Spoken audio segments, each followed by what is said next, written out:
Hello everyone, welcome to college classes.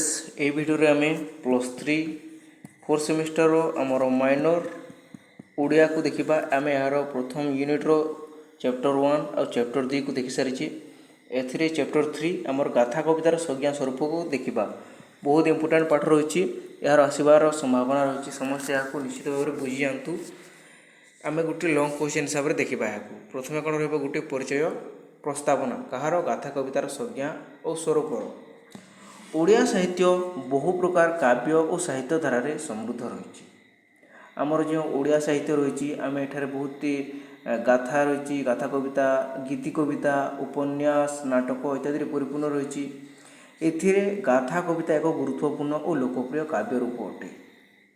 यही जो आमर ओडिया आकाश रे रही विभिन्न नाटक, गल्प इत्यादि मध्य आमर गाथा कविता गोटे गुरुत्वपूर्ण और लोकप्रिय काव्य रूप अटे। काव्य समस्ते बुझीथिबे, प्रथम चैप्टर रे आमे आलोचना कर सारिजे। गाथा कविता मानव जीवन यही गाथा कविता गुड़िक कौन करते आमर मनुष्य मानकर वीरता संपर्क रे, प्रेम संपर्क रे, ऐतिहासिक घटना किंबा किंबदंती को सरल और सुंदर भाषा उपस्थापन करिथाए। गोटे व्यक्ति किपरि भावे ताहाको सहजरे बुझी पारिबे सेहीपरि भाषा कौन हुए सरल और मधुर भाषा उपस्थापना करा जायथाए। पुरातन काल रे लोक माने गीत माध्यम घटना और कहानी को मन रखुले। आग काल लोक मैंने लिखा एत गुरुत्व प्रदान करुनथिले, गीत माध्यम कौन करते गोटे घटना और कहानी को वर्णना करते। जेपरि भाव रामायण रे लव कुश आमर रामायण को राजा सामने गान करते, ताहा होछि आमर गाथा कविता। सही परंपरा गाथा कवितार उद्भव होइछि। यह एक काव्य रूप नुहे बरं लोक जीवन संस्कृतिर एक जीवंत दलिल अटे। तो नेक्स्ट देखिबा गाथा कवितार संज्ञा कौन रही। गाथा कविता होछि एक आख्यानमूलक कविता। एठारे कौन कहुए गोटे घटनार आख्यान कराए, वर्णना कराए, वर्णनामूलक कविता जो गोटे घटना कहानी किंबा उपाख्यान को गीतिमय भाव में वर्णना कराए। बहुत सहज गाथा कविता कौन रही गोटे घटना को कौन करवा आम कहानी को उपाख्यान बा गीतिमय भाव में वर्णना करवा। आम कौन कर गोटे प्राकृतिक दृश्य को देखी से ही प्राकृतिक दृश्य को आम कौन करवा गोटे संगीत माध्यम उपस्थापन करवा, ताहा आमर गाथा कविता। साधारणतः गाथा कवितार वीरतापूर्ण घटना, प्रेम कहानी, ऐतिहासिक घटना किंबा लोककथार चित्रण देखा मिली थाए। आम कहां कौन कौन पाइपर आमर गाथा कवितार वीरतापूर्ण घटना गुड़िक, ऐतिहासिक घटना गुड़िक है। यार भाषा सहज सरल होता है। आमर गाथा कवितार रही आमर गीति कवितार यही सब जहाँ जहाँ रही समस्त भाषा अत्यंत सरल। यहाँ वृद्ध ठारू बालक पर्यंत समस्ते बुझीपारे। साधारण लोक सहजरे बुझीपारती। पूर्व काल रे चारण और गायक माने यही गीत गुड़िक गाई प्रचार करते। यही आमर गाथा कविता गुड़िक पूर्वर आमर गाय चरुआली माने आमर गायक माने गाई गाई प्रचार करते ज्ञान को। तेणु गाथा कविता लोक साहित्य एक गभीर भाव संपुक्त रही। तापर देखिए आम आमर गाथा कवितार स्वरूप कौन रही। गाथा कवि आमर गाथा कवितार निजस्व किसी विशेष लक्षण रही। कौन कौन विशेषत्व रही देखा। यह आख्यान धर्मी वर्णना कराए कविता, अर्थात ए कौन घटना किंबा कहानी बरणी रही थाए। तापर अच्छी यार भाषा अत्यंत सरल और सहज। यह समस्तार आम लिखिपर सबुठार भाषा सहज रही है।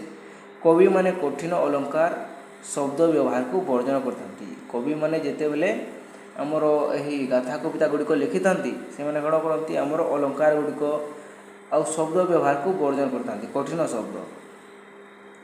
गाथा कवितार गीतिमयता रही है। आम जिते बेले ताहाकू देखिले आमर गायक माने आमर गाय चरुआले मैंने ताहाकू गाउतिले एथिरे निश्चित भाव कौन रहिबो गीतिमयता रहिबो। ताहेले कौन लोक मैंने तांको प्रति आकर्षित हेबे। एहाकू गाइबा किंबा स्वर रे पाठ करबा पई उपयुक्त भाव में रचना करा जायथाए। विभिन्न स्वर तल आमर लय से गुड़िक रचना होते कौन आमर गाथा कविता गुड़िक। एथिरे नाटकीयता देखा जाए। सीरियल ही हिसाब कौन होता है आमर गोटे पर घटना देखा जाए जहाँ पाठक किंबा श्रोता मान को आकर्षण करें। तापर रही इम्पोर्टाट क्वेश्चन टी आमर गाथा कवितार प्रकार। यह मुख्यतः केते प्रकार रही आमर दुई प्रकार रही आमर लौकिक गाथा कविता आ गोटे है साहित्यिक गाथा कविता। बहुत सहज। लौकिक गाथा कविता कौन रही यह लोक मुखरे प्रचलित होता है। यार निर्दिष्ट रचयिता न था। यह कौन होता है गोटे व्यक्ति शुणी आ गोटे व्यक्ति ताकू गाई था। यार कौन निर्दिष्ट रचयिता न था। जहाँ उपयोगी आमर गोटे उदाहरण हो पार बौला गाई गीत यहाँ किए लिखिं नुहे आमर जोगी गीत यहाँ कहे नुहे यह ग्राम प्रचार करुले यार कौन आमर कवि ना। तापर रही आमर साहित्यिक गाथा कविता। एठार कौन रही आमर कवि माने निश्चित भाव रही कवि माने सचेतन भाव में रचना करते। यह कविता गुड़िक कलात्मकता साहित्यिक सौंदर्य देखा मिली था। आमर विभिन्न प्रकार अलंकार व्यवहार होते किंतु कठिन अलंकार व्यवहार हुए न था।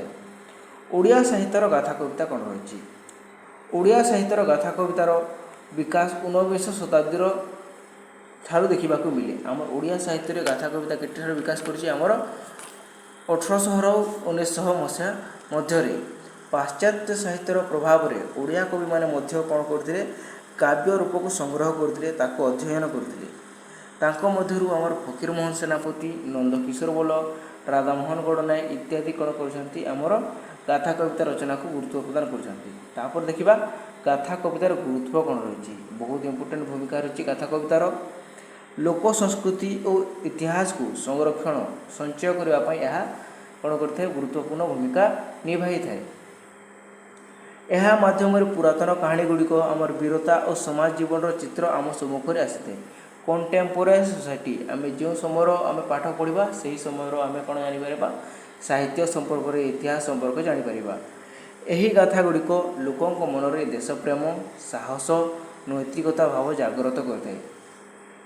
सेहीपरि गाथा कविता ओडिया साहित्य को समृद्ध करने सहित लोक साहित्य एक मूल्यवान धरोहर परिणत होती।